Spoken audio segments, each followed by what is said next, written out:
Bueno, les invito a abrir sus Biblias en el libro de Hechos de los Apóstoles, capítulo 6. ¿Quién dirige la iglesia?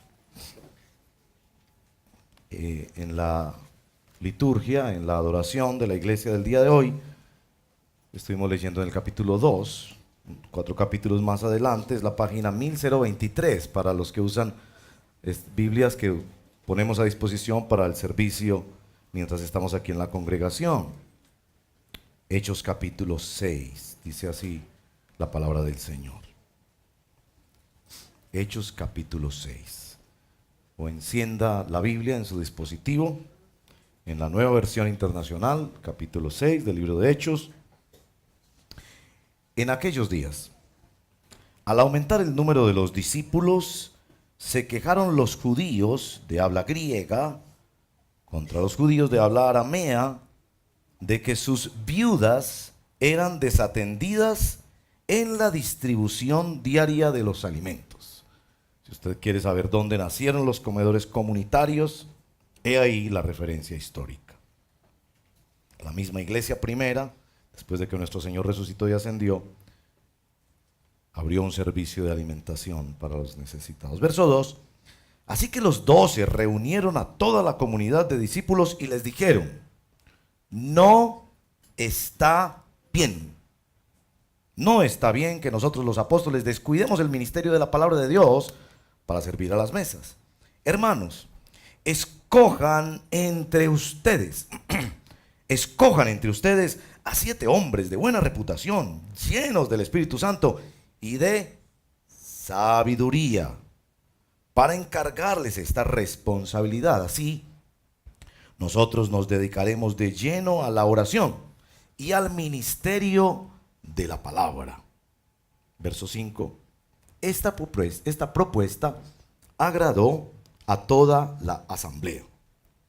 Escogieron a Esteban, hombre lleno de fe y del Espíritu Santo, y a Felipe, a Prócoro, a Nicanor, a Timón, a Parmenas y a Nicolás, un prosélito de Antioquía.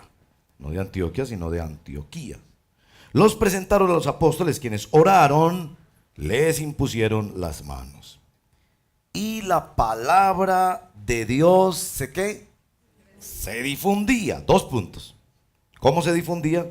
El número de los discípulos aumentaba considerablemente en Jerusalén.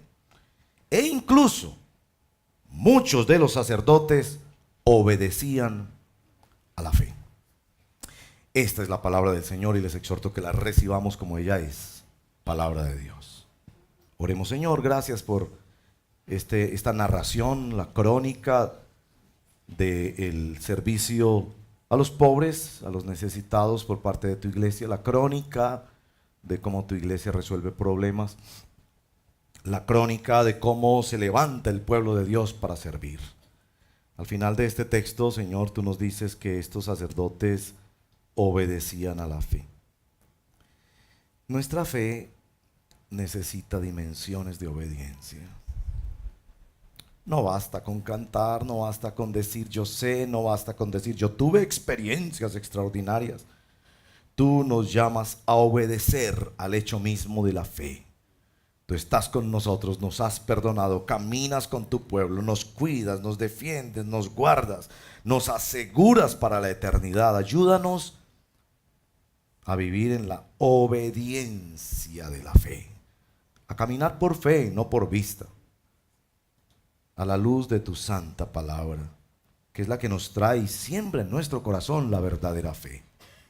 No el sentimiento positivista de que las cosas van a ser mejor, sino la raíz misma de la revelación de Dios en el poder del Espíritu Santo que nos mueve a la esperanza. Guíanos, Padre, en esta reflexión te lo pedimos en el nombre de Jesús. Amén. Como introducción voy a hacer primero una cosita que es como una dinámica y lo segundo es una anécdota. La dinámica. Imagínense que nosotros lo podemos hacer, pero por ahora nos vamos a imaginar, ¿ok? Que como respuesta a los desplazados venezolanos, nosotros decidimos comenzar un restaurante comunitario aquí en la sede de la iglesia, donde los venezolanos que son creyentes en el Señor, se les invita gratuitamente a almorzar todos los días. y que también incluimos hermanos colombianos que necesitan nuestro servicio de solidaridad en la alimentación. Asumiendo que no nos sobra la plata y que lo haríamos entre todos, esta es la pregunta de la dinámica: ¿qué tareas implicaría para nuestra iglesia aquí en el Redil hacer ese nuevo ministerio? A ver, piensen, ¿qué tareas implicaría? Recoger plata para la comida, bien.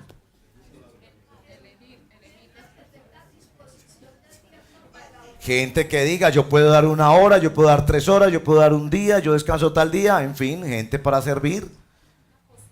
Una cocina donde pues debidamente, con buena manipulación de alimentos como se debe, se hacen las cosas. ¿Qué más? Los chefs que diseñan el almuerzo, ¿y con qué? Que sea nutritivo, que no sea solo carbohidrato. Los que van a llevar los platicos, muy bien. Los que van a asear, los que van a almacenar, los que van a organizar, los que van a ir a comprar, los que van a analizar financieramente los costos. Cientos de tareas. Algunas tareas que se hacen en un computador, otras que hacen corriendo un almacén, otras transportando, otras limpiando.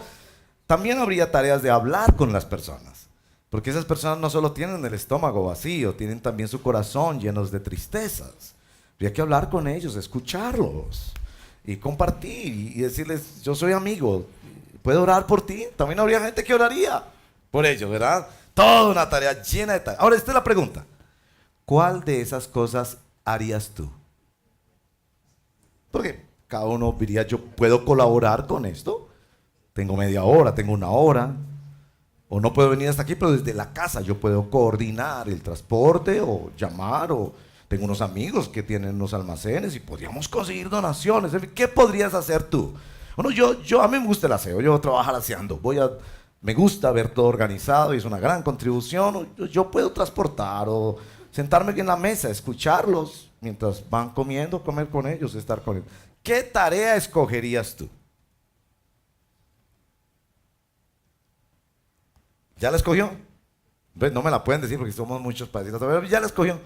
Listo. Esta pregunta es muy importante. ¿Qué problemas creen que surgirían? La vida no es un jardín de rosas, mi amigo. ¿Qué problemas surgirían? Piensa. ¿Posibles problemas? Demasiadas personas, nos llegan más de los que podemos atender. Muy bien, excelente. Ayúdenme, ¿qué otros problemas? Que no les guste la comida. Que no les guste la comida. Y pasa, la verdad. Uno dice, oye, pero no tenías hambre, cuando la mejor cosa para que la comida le sepa a uno bien es el hambre. Pero tenía mucha hambre, pero no le gustaba. Bueno, pasa, ¿no? ¿Qué otros problemas? Piénsenlo bien. El manejo con el personal. Y como es una cadena de asuntos, el que no cumplió retrasa a los demás y toda esa cosa. Habría muchos problemas.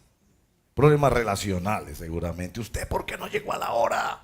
Entonces la sopa se enfrió y la cosa no llegó y tuvimos que servir sin el pedacito de carne y por lo que fuera. Habría miles de problemas y dificultades. Bueno, eso es lo que está pasando en el texto de la palabra de Dios que estamos visitando esta mañana. Yo lo llamo problemas del crecimiento. Porque cuando hay crecimiento, también hay problemas. Como los adolescentes, no sé si a usted le pasó, pero a mí como padre me pasó. Que cuando estos muchachos crecen, y yo no sé, hoy en día esos muchachos como que crecen más que antes, yo no sé. Veo unos padres chiquiticos y unos muchachos que son unos mencos de muchachos. Empieza a dolerles las rodillas o las articulaciones y uno se preocupa, por supuesto, corre al médico, al especialista, y el médico dice, no, esos son dolores del crecimiento. Porque los huesos le están creciendo más rápido que los músculos, entonces hay unos dolores, espere unos añitos y ahí va, ¿cierto? Y así pues como un ejemplo sencillo, pero son dolores del crecimiento. ¿Sabían ustedes que la realidad del pueblo de Dios en América Latina es esa? que muchos de los problemas que vivimos en América Latina es por la explosión de las iglesias evangélicas, por todos lados. En la década de los 70 éramos unos pocos, los estudiosos dicen que en los 60 en Medellín solo había 500 cristianos evangélicos. Hoy en día algunos dicen que pueden ser 500,000. Yo creo que es un poco exagerado, yo me estilo más en unos 200, 250,000. Pero en unas pocas décadas para estar ese número, y Medellín es la ciudad menos evangelizada en América Latina, es la que tendría menos cifras como otras ciudades en América Latina, una explosión de crecimiento. Pero el crecimiento trae problemas, puede traer descuidos. Y esto también, hermanos y hermanas, es una palabra de advertencia para esta iglesia. ¿Ustedes sabían que hace menos de 4 años o por allá, un poco más de 4 años, éramos menos de 100 personas?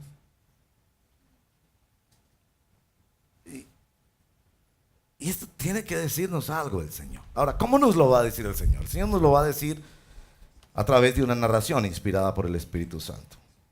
Estas narraciones son anecdóticas, entonces voy a usar una anécdota también. En mi familia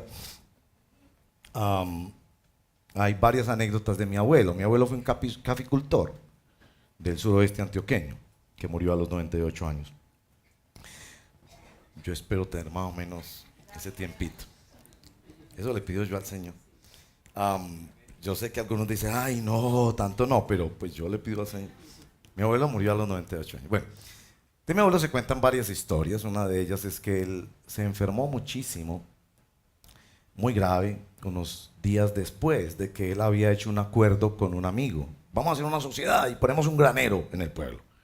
Si una sociedad pusiera un granero, a los pocos días mi abuelo se enfermó gravemente. Estuvo, entiendo yo por lo que recuerdo que me cuentan, unos 6 meses en cama. Y apenas hacía unos días habían hecho el acuerdo, vamos a usted pone tanto y poco tanto, y los dos vamos a trabajar en el granero. Cada semana este amigo de mi abuelo decía, ese es mi único amigo en la vida, decía él.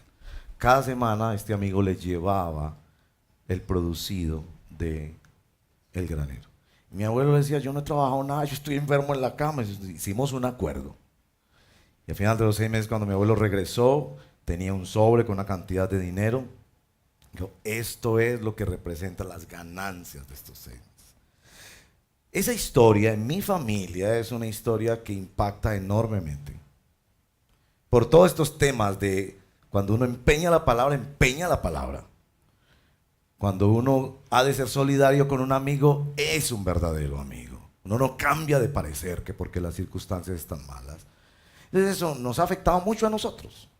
Y nuestros tíos y al abuelo y todo contaban esa historia con el deseo de que nosotros captáramos unos principios. Bueno, esta es una historia inspirada por el Espíritu Santo que se nos da para que nosotros captemos 3 cosas esencialmente. El primero es el problema. ¿Cómo hemos de ver los problemas? El problema de la vida, en este caso los problemas de la iglesia. Lo segundo, ¿cómo se solucionan los problemas empoderando al pueblo de Dios?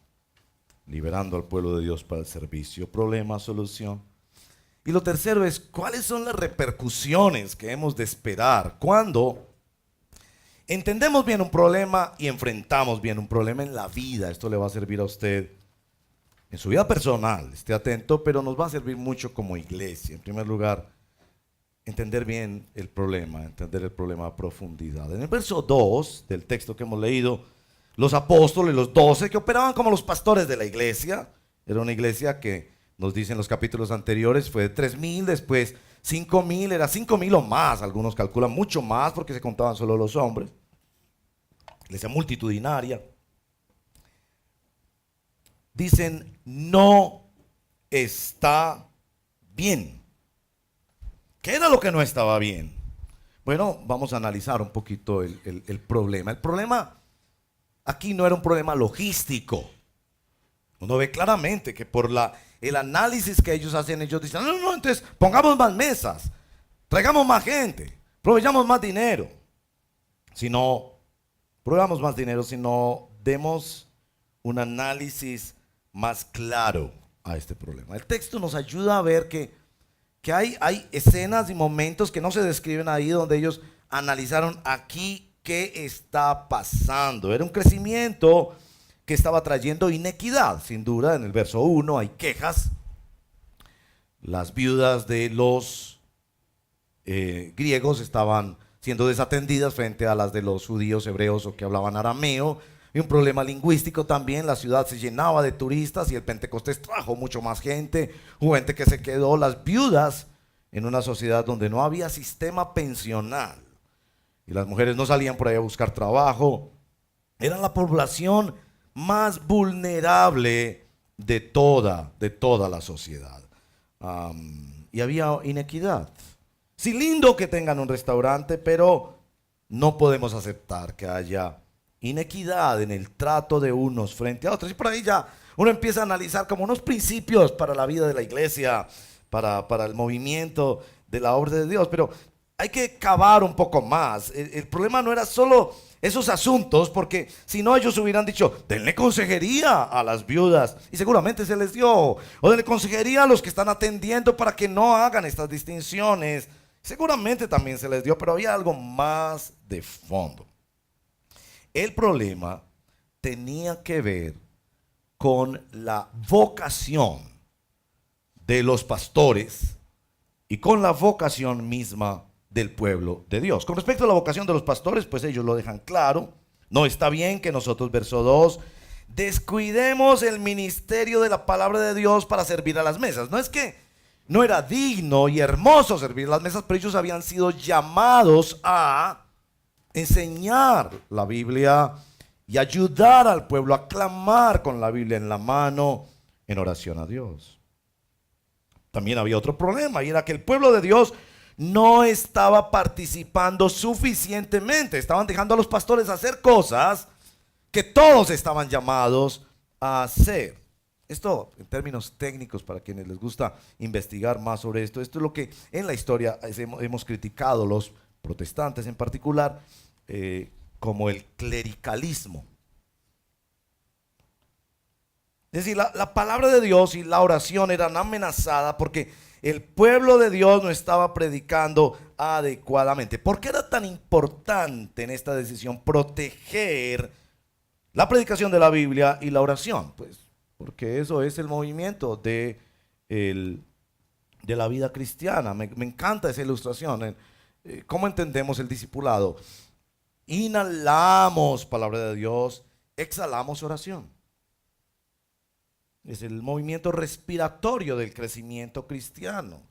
Y los pastores han de ser quienes cuidan que ese movimiento respiratorio esté funcionando bien.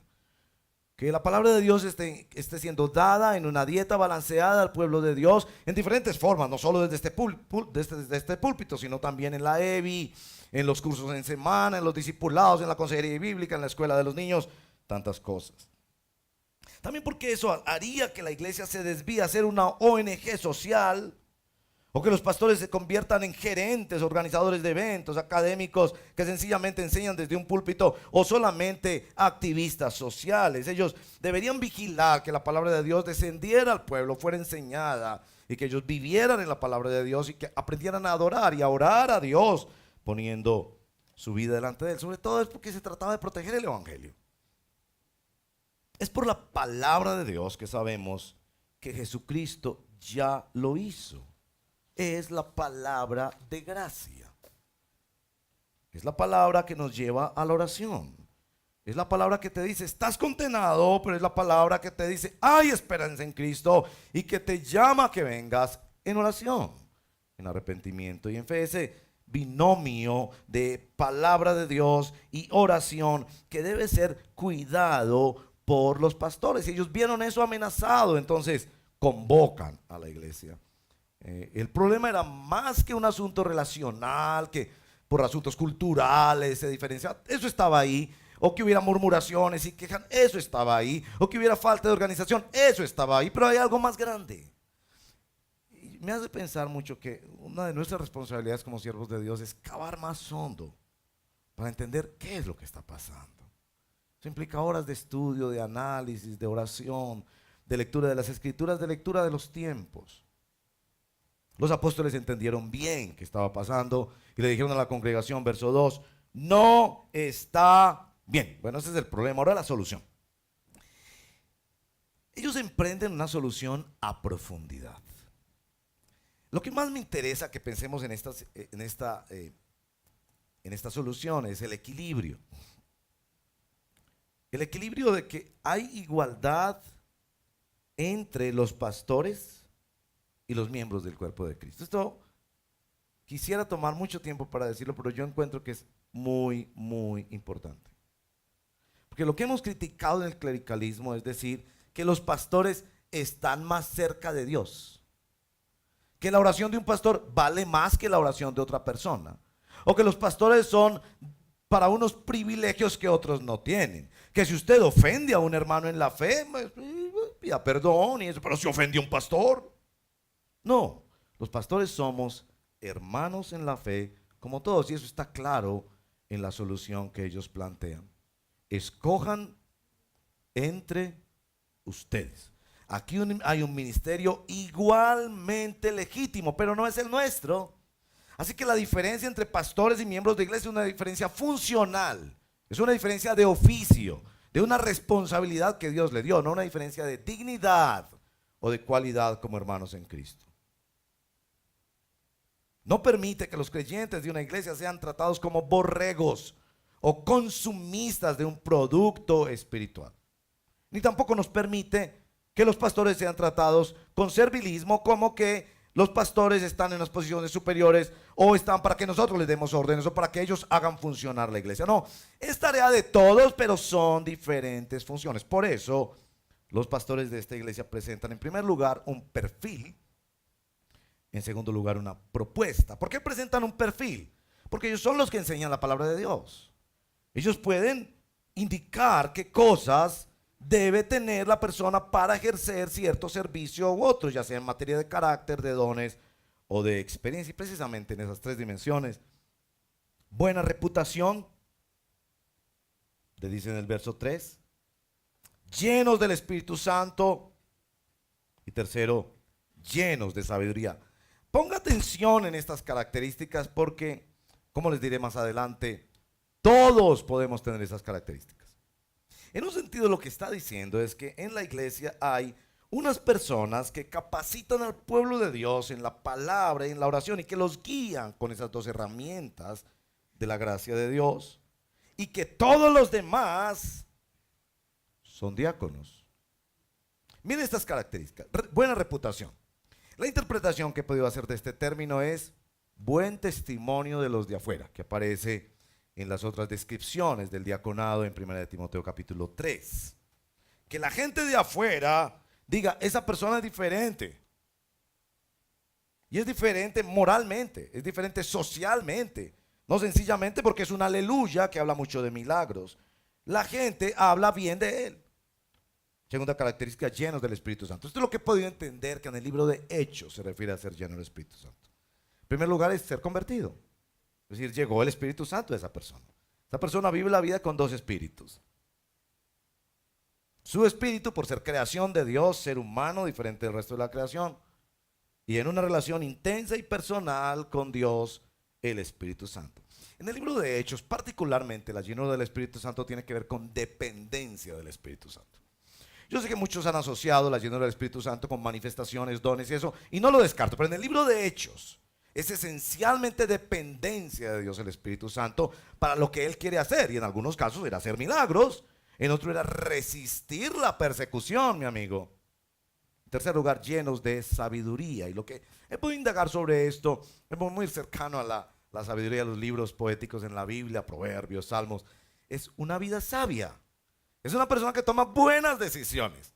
No es un aleluya que vive hablando de milagros y que tiene un lenguaje esotérico, pero su vida es un desastre. No, es una persona que uno lo ve organizado, serio, que cumple la palabra, que planea, que maneja bien su cuerpo, que trata bien la creación. Es una persona sabia, de buena reputación, lleno del Espíritu Santo y lleno de sabiduría. Lo que tenemos aquí en este texto es una propuesta de los apóstoles a partir de este perfil que da cuenta que todos los cristianos somos llamados a esto, pero los pastores de la iglesia, diseñando este perfil a partir de la palabra de Dios, se lo entregan a la asamblea de miembros.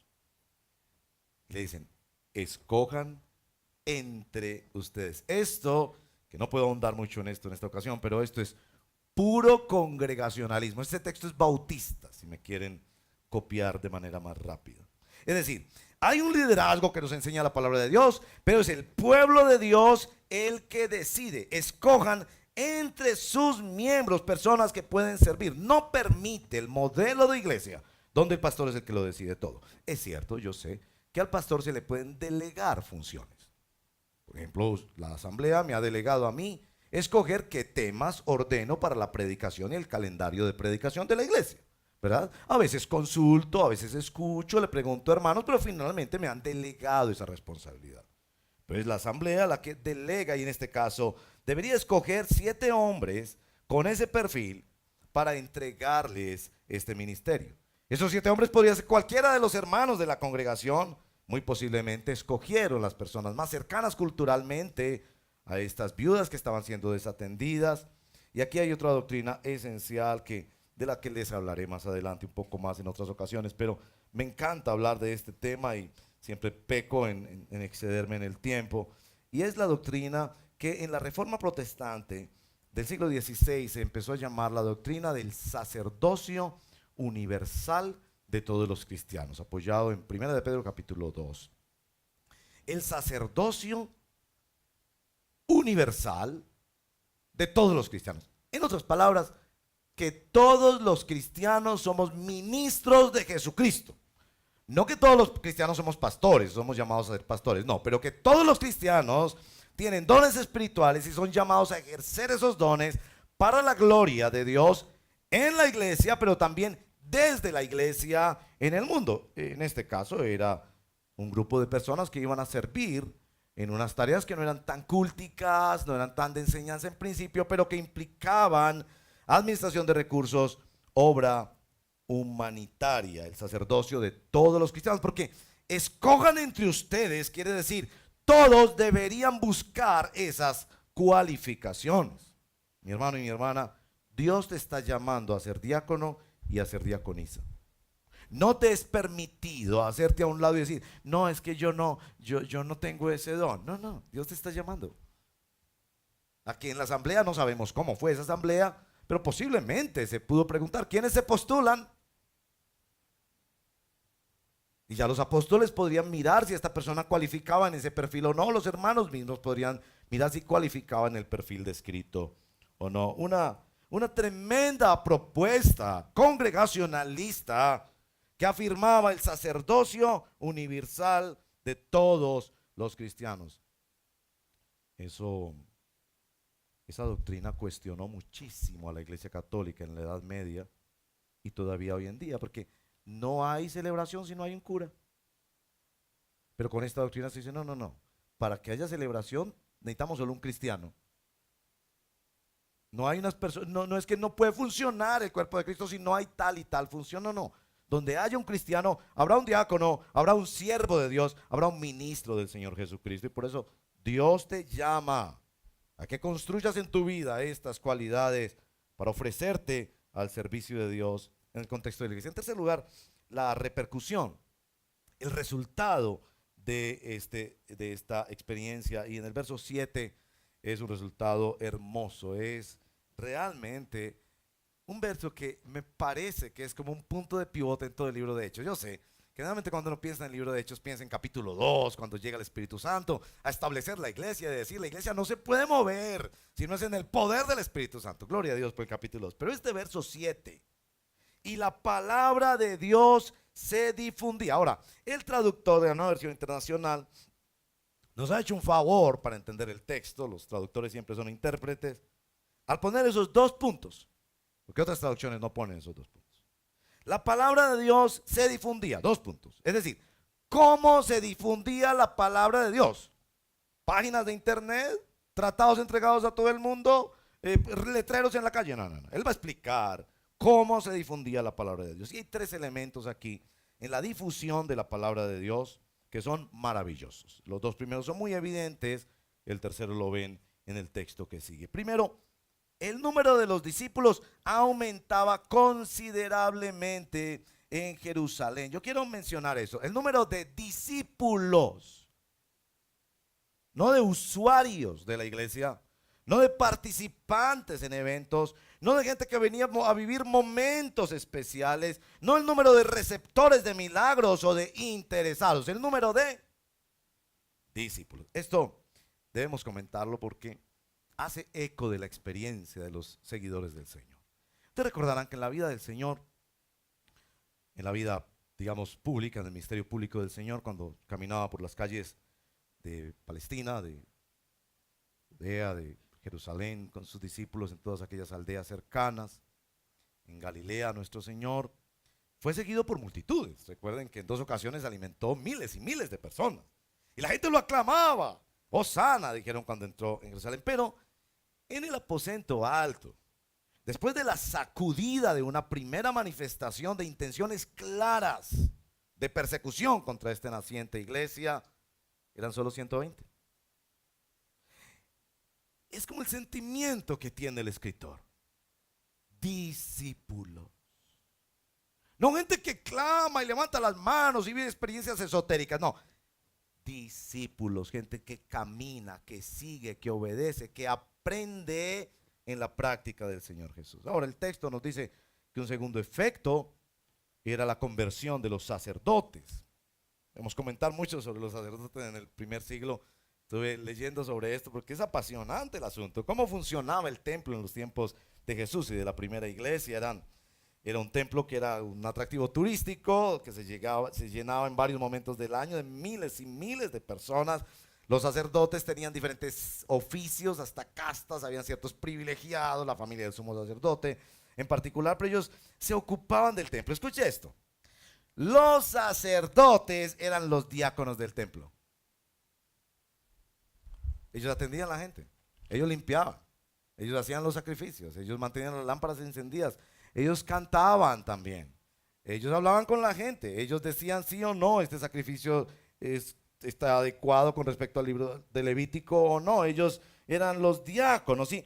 Estos diáconos del templo fueron poderosamente impactados por la iglesia. Esto es muy muy interesante porque en ningún otro texto de Lucas señala un grupo, excepto grupos de mujeres, que le llama mucho la atención a Lucas, cuando hay grupos de mujeres que sirven a Jesús, que escucharon a Pablo, etcétera. Pero nunca en otro lugar Lucas va a señalar y se convirtieron los ricos de la ciudad. Y muchos empresarios llegaron a la iglesia. Y muchos estudiantes universitarios llegaron. No. Ese es único. Él quiere decirnos que algo pasó con estos diáconos del templo. 24 veces en el libro de Hechos habla de sacerdotes. 23 de esas veces es para decir que los sacerdotes los perseguían, los odiaban, buscaban matar a todos los cristianos. De hecho, uno puede decir, leyendo el libro de Hechos, que los sacerdotes eran los archienemigos del Señor Jesús y de la iglesia. Este es el único texto en 24, lo revisé, que habla positivamente de los sacerdotes.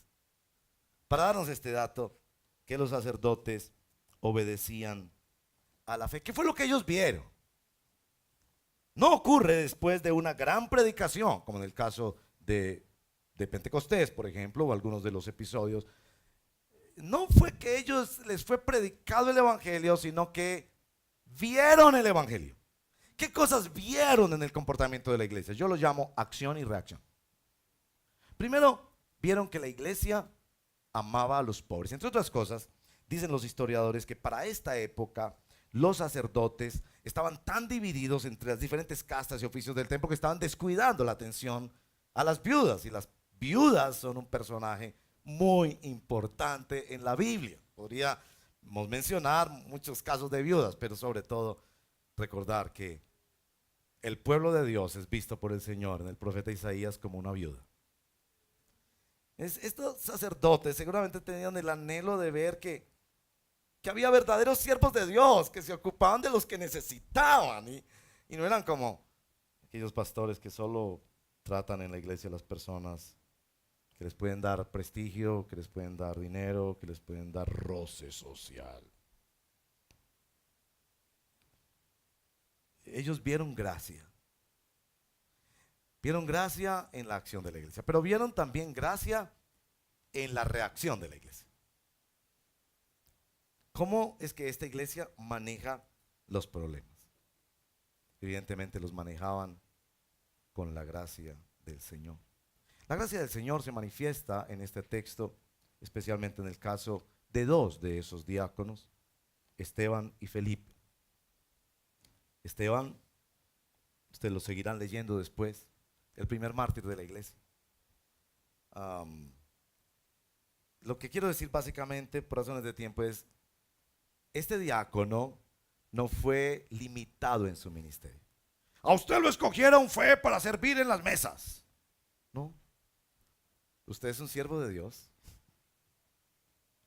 Y seguramente sentado en las mesas con algunas de esas viudas, exhortando a los hermanos, se fue viendo que este hombre era un excelente expositor bíblico. Porque la exposición que hay en el capítulo 7 es magistral de la historia de Israel, señalando a nuestro Señor Jesucristo como el Mesías prometido y la restauración de su adoración. Pero después aparece en el capítulo 8 Felipe, otro de esos diáconos, que no solo no fue limitado en el ejercicio de su ministerio, sino aún en la región en la que servía. Y es este diácono el que abre el cumplimiento de la misión al sector conocido como Samaria. Los sacerdotes fueron tremendamente impactados al ver el verdadero pueblo de Dios. Y el texto nos dice, obedecían a la fe. ¿Qué significa que estos sacerdotes obedecían a la fe? Bueno, el término obedecer a la fe en el Nuevo Testamento se debe entender clarito, clarito como bautismo. Usted no me puede decir que cree que esta Biblia es palabra de Dios, que Dios vino a tu vida en redención, y esta Biblia te ordena que salgas al público, visible e invisible, porque ángeles y demonios ven nuestro bautismo, a pararte de frente y decir: yo soy un pobre pecador y solo tengo esperanza de morir y resucitar en Cristo y me uno al pueblo de Dios. Usted no me puede decir que es cristiano, pero que esa parte de la Biblia usted piensa. Obedecían a la fe. Obedecían a la fe también quería decir que se unían a ellos. Obedecían a la fe en el caso de Bernabé quiere decir daba ofrendas de amor y de solidaridad al pueblo sufriente de Dios. Amaba a la iglesia. La búsqueda de santidad, el anhelo de santidad es obedecer a la fe. Las repercusiones fueron inmensas. Sacerdotes se convirtieron, discípulos aumentaron, salieron siervos de Dios de un calibre como Esteban y Felipe. Conclusiones y aplicaciones para nosotros. Primera aplicación: en esta iglesia debemos cuidar que haya siempre siervos debidamente capacitados que orienten con la palabra de Dios en la oración al pueblo de Dios. Segunda conclusión y aplicación: la iglesia ha de ser un lugar donde se modela la gracia, especialmente cuando surgen problemas. Me hace pensar, yo tengo ciertas luchas, ciertas tensiones, ciertos problemas, etc. Esta es la frase: ¿cómo voy a responder en gracia? Y noten que es muy bello en el pasaje que quienes escogen son todos nombres griegos. Se supone con eso que eran hermanos que entendían mejor la necesidad y podrían ser más solidarios con quienes estaban siendo desatendidos, aunque sus quejas hubieran sido muy difíciles de recibir. Tercer lugar: todo el pueblo de Dios puede y debería aspirar a ser diácono y diaconisa. Escojan entre ellos ha de ser una frase muy poderosa para nosotros, porque al escoger entre ellos quiere decir todos podrían calificar, todos deberían calificar. La diaconía entonces incluye todos los ministerios posibles en el cumplimiento de la misión, porque en las mesas se daba administración, trabajos prácticos, limpieza, consejería bíblica, instrucción. Y como se puede ver en Esteban y Felipe, llegamos a la cuarta conclusión: los que son llamados al pastorado deberían primero ser diáconos. Si tú eres llamado al servicio en la obra de Dios, no te saltes eso. Aquí tenemos dos ejemplos que deben hablarnos elocuentemente de que el liderazgo cristiano es fundamentalmente el liderazgo de servicio. Pero yo no puedo aceptar a alguien que dice, no, a mí déjeme nada más predicar en el púlpito, tener el título tal, estar en tal comisión. Cuando no es capaz de traer un cafecito para una persona, limpiar un piso sucio, ayudar a ir a comprar algo de comida, almacenar algo que se necesita almacenar. Quizás la más grande debilidad del liderazgo de la iglesia cristiana en estos días son esas pirámides de poder donde todo el mundo quiere ascender, pero nadie quiere bajar y ponerse en el lugar que se puso nuestro Señor cuando lavó los pies de todos sus discípulos. Porque el liderazgo finalmente se muestra es en la vocación de aquellos que buscan crecer en su corazón para entregarse por amor a Dios